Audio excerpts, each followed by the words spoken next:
ఆ ముడుపు చాలా ముఖ్యమని చెప్పారు కదా, దాన్ని దొంగతనం చేసేస్తే ఆ వ్రతం సగం చెడగొట్టేసినట్టే.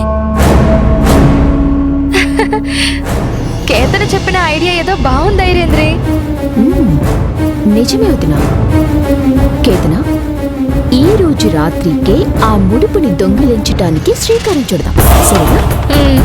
Done done.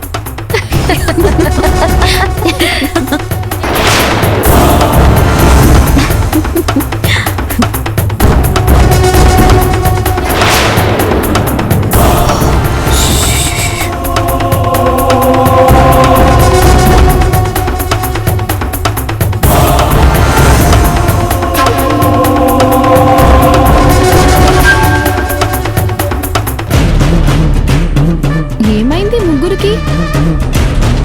జలజల పారే జలపాతానికి ఆనకట్ట కట్టినట్టు నేను రాగానే సైలెంట్ అయిపోయారేంటి?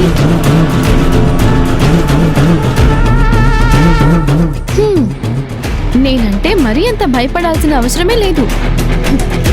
నిన్ను చూసి మేం భయపడ్డమా? కాలి కింద నలిగిపోయే గడ్డిపోచుని చూసి కూడా ఎప్పుడైనా భయపడతారా? గడ్డిపోచే కదా అన్న పొగరుతో గబుక్కున కాలేస్తే అది తుప్పు పట్టిన మేకుల్లా కాలిలో గుచ్చుకొని కాలు కూడా తీసేసే ప్రమాదం రావచ్చు. కొంచెం జాగ్రత్త. మాకు జాగ్రత్తలు చెప్పడం కాదు, ముందు నువ్వు పద్ధతిగా ఉండడం నేర్చుకో. ఇప్పుడు నా పద్ధతిలో లోపమేం కనిపించిందో? రాహుల్ నిన్ను అసహ్యించుకుంటున్నాడు. అలా అసహ్యించుకునే మనిషి ముందు ప్రేమ కోసం దేహి అని అడుక్కోవడం నీకు సిగ్గుగా లేదా? అభిమానం, ప్రేమ అనేవి మనసులో నుంచి పుట్టాలి, అంతేగాని అడుక్కుంటే రావు. ఓహో అవునా? ఇన్ని నీతి కబుర్లు చెప్పే నువ్వు మాత్రం ఏం చేశావు? భార్యాభర్తల మధ్యకి సిగ్గు లేకుండా దూరలేదా?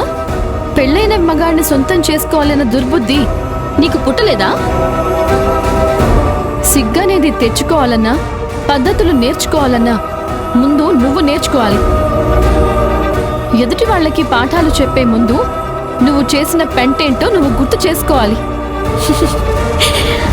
ఆఫ్టర్ ఆల్ 7 రోజులు ఇంట్లో ఉండడానికి అవకాశం రాగానే ఎన్ని కొమ్ములు వచ్చాయి నీకు? ఆ కొమ్ములు త్వరలోనే విరిగిపోతాయి, చూడు. నా కొమ్ములు విరగడం కాదు, నీ కాళ్ళు విరగొట్టి నీ చేతిలో పెట్టి ఈ 7 రోజుల తర్వాత నిన్ను నీ ఇంటికి పంపిస్తాను. చూస్తూ ఉండు.